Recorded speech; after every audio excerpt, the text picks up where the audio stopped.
Bienvenue dans la deuxième vidéo de la série dédiée aux techniques de base dans le calcul des limites exponentielles. Pour un meilleur profit, mettre la vidéo en pause, se pencher sérieusement sur les questions proposées, puis vérifier ses résultats en les comparant avec le corrigé proposé. Devant vous, un petit rappel des limites exponentielles et logarithmiques usuelles.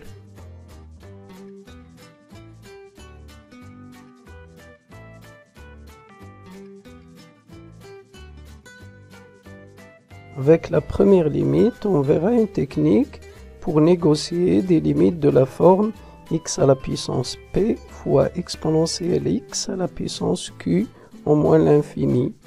Pour des exposants positifs, quand l'exposant de x est inférieur ou égal à celui de x, la limite est simple. Dans le cas contraire, la limite nécessite des modifications supplémentaires pour aboutir.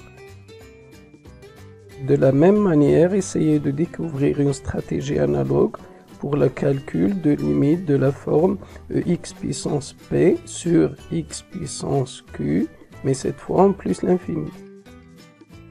Le x tendant vers 0 dans la deuxième limite fait de sinus x une quantité qui tend vers 0 et suscite par la suite la décomposition de l'expression en produit de limites qui se ramène à des limites usuelles en 0.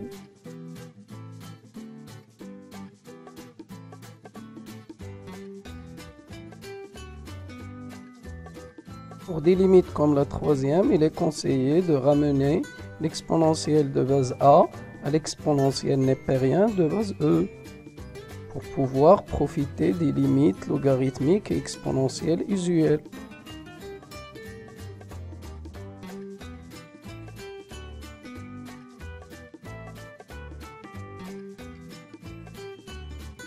Conserver la forme initiale peut vous induire par mégarde dans l'erreur.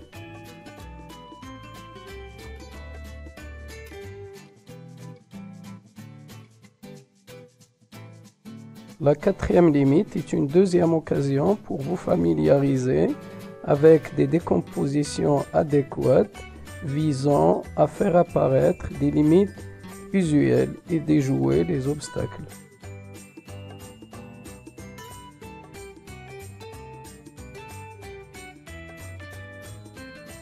x-1 sur ln de x en 1 n'est autre que la limite inverse de ln de x sur x-1 en 1. On pose aussi y égale ln de x pour ramener le composant ln de x fois ln de x à la limite y ln de y en 0+.